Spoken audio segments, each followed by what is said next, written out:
Chapter 8. Fundraising Execution. The Power of Relationships. Results don't come from perfect plans.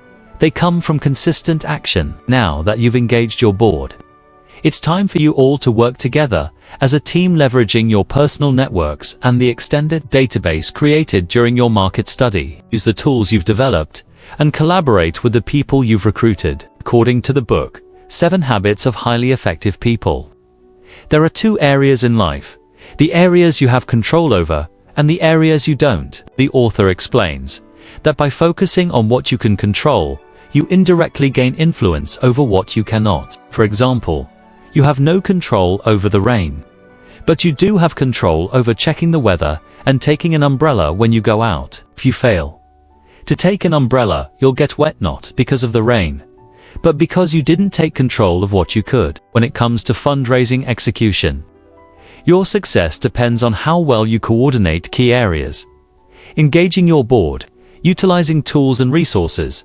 mobilizing the people you recruit, shaping how your organization is perceived, and maintaining your team's motivation and enthusiasm. By doing this, you begin to gain influence over external factors like how people respond to your fundraising efforts. With each additional step forward, you take more control. That's why we see successful fundraising campaigns steadily grow, increasing donor participation from 1% of the database to over 65% in active recurring giving. In fundraising, there is both an art and a science to taking control of what you can. It's called building relationships. Every action builds upon the next, getting you to a point where you are 70% to 80% sure when asking for someone's best gift. Building relationships. Fundraising success is not just about tactics. It's about relationships. Many nonprofits fall into the trap of one-time outreach, sending emails, making phone calls, or mailing donation requests only when they need funds. This transactional approach signals to donors that they are merely ATMIs, not valued partners in the mission. Donors can see right through it. The nonprofits that excel in fundraising do so because they focus on cultivating genuine, lasting relationships with their donors. Research supports this. According to the Fundraising Effectiveness Project, nonprofits retain only about 45% of donors year over year. However, organizations that prioritize relationships and donor stewardship see retention rates soar and lifetime donor value increase exponentially.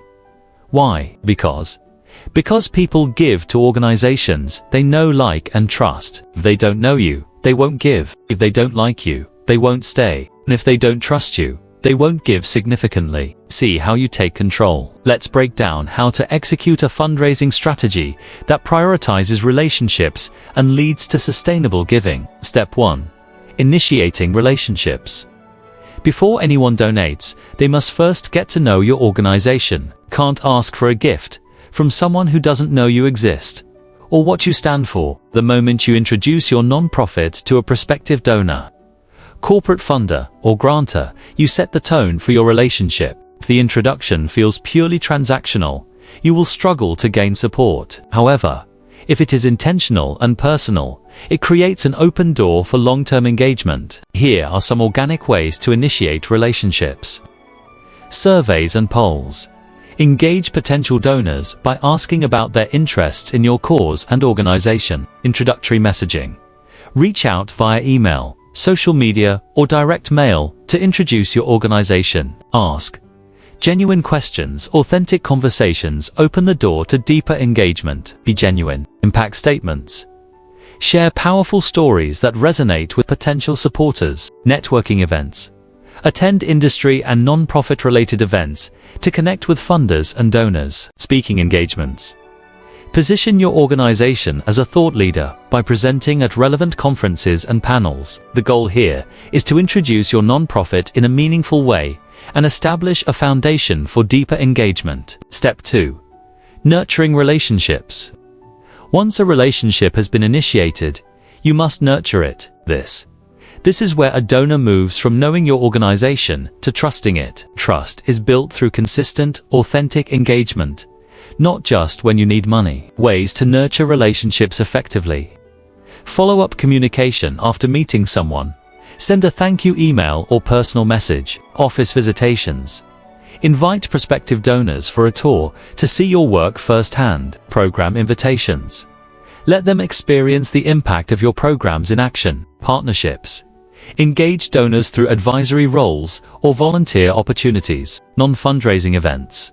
Host community gatherings, networking events, or casual one-on-one meetings.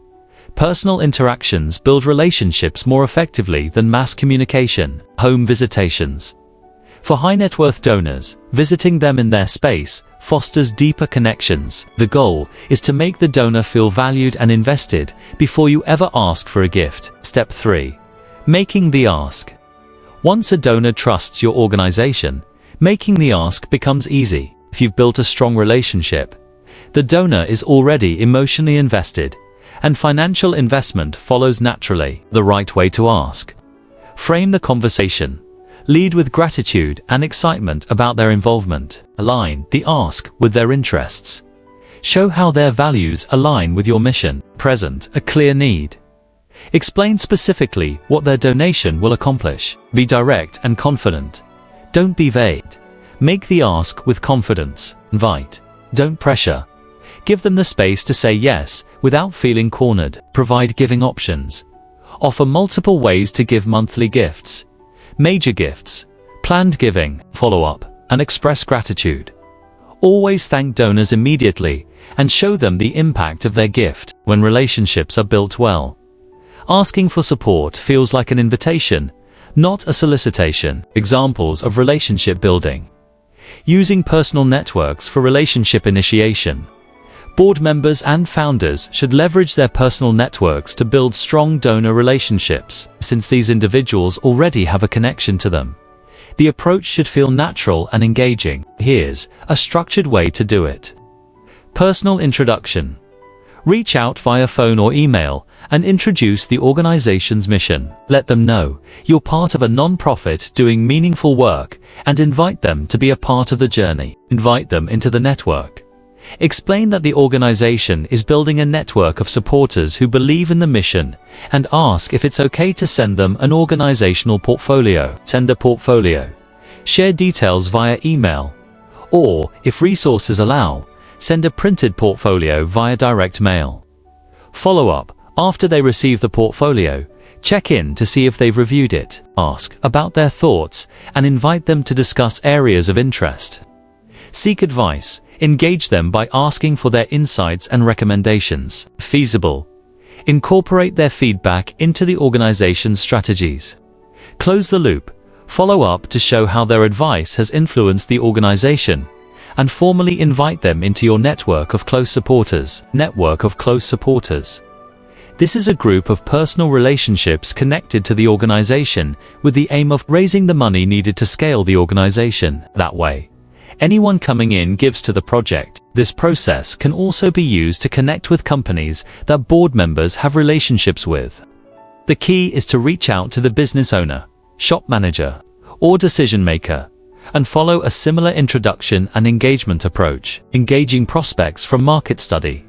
Before anyone gives, they must first get to know your organization. Can't ask for a gift from someone who doesn't know you exist or what you stand for. One of the most effective ways to initiate relationships is by conducting business planning or surveys. Instead of immediately asking for donations, engage potential donors by seeking their feedback. Here's how. Ask about their interests. Contact prospective donors through a survey, phone call, or in-person meeting. Ask what causes matter most to them, what they believe would make a difference in your field, and what kind of organization they would want to be a part of. Gather their input.